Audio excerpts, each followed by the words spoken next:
The power has shifted. I realized I had a social responsibility to speak out.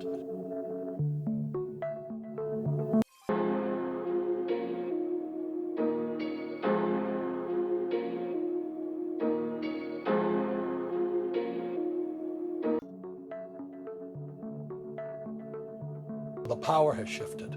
I realized I had a social responsibility to speak out. The power has shifted. What we saw coming in the future, and the future is now.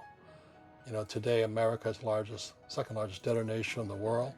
The gap between the 1% and 99% is massive. I realized I had a social responsibility to speak out.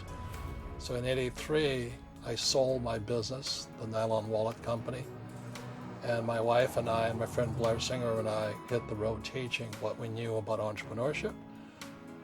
Let's step back and look at the bigger picture. Okay. You see, it's not just money. We're at the end of the industrial age. And the industrial age was, you know, when an entrepreneur was in the industrial age, and the entrepreneurs created jobs. For example, Henry Ford, when he started Ford Motor, he created millions of jobs, or thousands of jobs. Sure. This is the information age. If you think the next 20 years will be like the last 20 years, you know, when you and I go to the supermarket and we buy a carton of milk, we always check for the expiration date. But most people do not check for the expiration date on their brains. So what this book says here, the most obsolete idea is go to school, get a job, work hard, save money, get out of debt, and invest for long term in the stock market. See, why would you save money when they're printing trillions of dollars? Why would you invest in the stock market for the long term when you have HFT, high frequency trading, and the Dow's at 18,000? So while some financial experts are saying get out of debt, I'm saying learn how to use debt. So when I came back from in Vietnam in January '73, the first thing my rich dad said to me was go to school to learn how to invest in real estate. It wasn't real estate, it was how to use debt and taxes. Debt and taxes make the rich richer. Debt and taxes make the poor middle class poorer. So what do you do? Well, that's what I'm saying. You got to look at the other side. Which way is it going to go? So do you keep cash? Because if you keep cash, you're losing money. Why would you save cash? Why would you save cash? They're printing cash. Sure, if you invest into real estate. So what's the solution? When I write about a second chance, everything is opposite. Instead of get out of debt, I get into debt. And I just refinanced $300 million in debt. I went from 5% to 2.5% interest. I made a fortune. Every month, more money comes in because my cost of money has gone down. So all the rich guys who are doctors or lawyers or, you know, those guys, they're getting creamed. They don't know why. Doctors are getting creamed. Oh yeah, they're making more money, but the take home is less. Sure. You know, my doctor just yelled at me. He was happy. He said, "Oh, guess what? I finally made $1 million." And I said, "Yeah, this was just 3 weeks ago." And so I said, "Yeah, well, how much you pay in tax?" This is 2014. He says $750,000 in taxes. So his net was about $400,000. That's not bad. But when I make $1 million, I keep $1 million.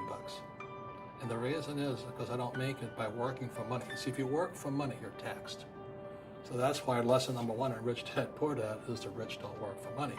What we do instead is we create businesses as entrepreneurs. We acquire real estate. I don't invest in the stock market. So the reason is because as entrepreneurs, I have more control over my income, how much I make, and how much I pay in taxes. And because I'm an entrepreneur as well as an investor in real estate, I pay 0 tax. So every time I make, let's say, $1 million as an entrepreneur, I immediately invested in real estate. I have a 4-to-1 step up. So I put $1 million in real estate. I get $4 million from the bank. That's why I love banks. But the banks are screwing everybody else. You know, terrible. But it's good for me. That's why you say when you print, it's good for you, but when you print, it's bad for people that work for money. Because when you print, savers get creamed and people who work for money get creamed. When they print, debtors get rich. You see, debt and taxes make the rich richer. And debt and taxes make the poor middle class poorer. But what they teach you in school is BS. It's watered down. It's not appropriate for the real world. It's good if you're going to be an academic like my poor dad, and you have all the facts and figures, but they can't do anything. No, I'm saying education is more important before. It's just obsolete. You know, there's Moore's law that Moore's law, which states information doubles every 18 months. In other words, everything's obsolete 18 months. So, and this is just a recent phenomenon. So when you come out of school, you're already obsolete. And that's why I'm the old guy, you know. I meet my friends who went to Harvard. I say, I went to Harvard. I said, yeah, that was how long, 50 years ago? You know, we talked about earlier, when you go to the supermarket, you buy a carton of milk, the first thing you check for is the expiration date. You know, if the expiration date, let's say it's March 1st and, you know, and it's already July, you better not drink that milk. Sure. The same thing happens inside our brains, is when we have obsolete ideas, we get obsolete results. So what's happening for most people, the idea of going to school, getting a job, working hard, saving money, getting out of debt, buying your house because it's an asset, investing for the long term, is obsolete. The world has changed. Because back in 1970, just before Nixon took us off the gold standard, I could go to a bank, I got 15 to 18% interest plus a toaster. You know what I mean? Today, the banks are charging you interest to save money. In other words, banks don't want your money because they printed too much of it. And that's why there's this bubbles in stocks and bubbles in real estate and all this. People are dumping the cash. Because as I said in here, savers are losers and cash is trash. And yet people, well, I want a high-paying job. Well, that's an obsolete idea. Get out of debt is an obsolete idea. You should learn how to get into debt, how to use debt to get rich, and they'll never teach you about taxes. The reason the 1% is way up here and the 99% are going this way is because when you print money, two things happen, inflation and taxes. It's crushing it. And I'm glad people are becoming entrepreneurs, but most of them are still trying to make money. Why would you just make money when you're being ripped off via the money system? I'm not saying it's good or bad. I like it. You know, I love the big banks. You know why? Because they give me, the people who save money. So when you save money, the banks give it to me. Thank God. When you buy insurance, they get it, they give it to me. And that's the game. The self-employed pay the highest taxes of all. And nobody tells them that. So that's why I was laughing about my doctor. I made $1 million something. I said, yeah, how much you pay in tax? $750. Is that smart? And so when I talk to him, he gets all confused because he did the right things. He went to school, he works hard, it's he and his wife in the business, you know, and they're really good people, but they're not financially educated. Can anybody become rich? I believe so. So this is what I believe. Sure. In every one of us is a poor person. There's still a poor person inside me. And I still go to the supermarket and say, oh, Crest is on sale or Colgate's on sale. There's also a middle class person, and the middle class person wants security. They want that steady paycheck. And there's a rich person. And they're all inside of us, except that it's not taught. You're taught to go to school, get a job, and get a paycheck. You're not taught to how to get rich. So the entrepreneur is not so much the business. The entrepreneur is really the mindset and the skill sets and the different set of rules. So I'll say it again.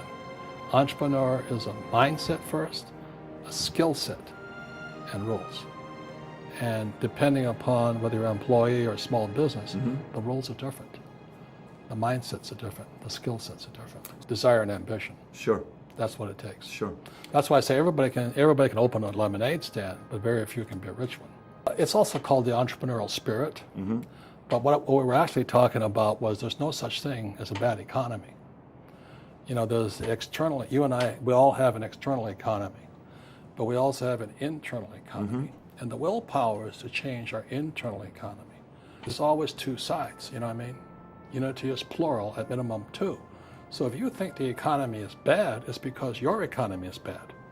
If you think that steady, employment is important, then you'll see an economy without jobs. Your economy. Your economy DNA versus the external economy. Got it. What you control versus what you can't control. I can control. Yeah, it's called an internal focus versus an external focus. So the real entrepreneur has an internal focus. That if they fall down, they say, oh, this is good, because I'm going to go up higher. You know, the average person will fall down and say, oh, I'm going to take some Prozac. Or somebody has a mistake, so, oh, the mistakes don't matter. Well, mistakes matter. It means you didn't know something. But a real entrepreneur, whether they fall down, they always can go up. They can stand back up and go higher. That no matter what happens to them, they get stronger and better and smarter and happier. But a person with a weak internal mindset is that they're so afraid of what happens, it generally happens. Like, people who are afraid of losing their jobs, they generally lose their jobs. My last paycheck, I still remember it clearly. It was one of the worst and the best days of my life. And I was in Puerto Rico. I was working for Xerox, and my boss gave me my last, it wasn't a paycheck, it was a bonus check. I think it was about $30,000 taxable, so no problem with that. So I got this check and I went, holy mackerel. You know what I mean? So I was excited, but I was also disturbed. And so this other guy comes up to me, his name was John, and John says to me, he says, you're going to be back. I said, why? He says, because you're going to fail. I looked at him and said, look, few expletive words, because that's what he did. He left Xerox, failed, and he came back. And I said, look, you failed and you came back, but I'm going to fail and I'm never coming back. And that's the attitude. When you don't have this paycheck, you get hungrier, smarter, and it's a test of your character. Will you become a crook? Will you become dishonest? Will you cheat and steal? Or will you become a better human being? So really, that's the benefit of becoming an entrepreneur, is you really find out who you are when you don't have anything.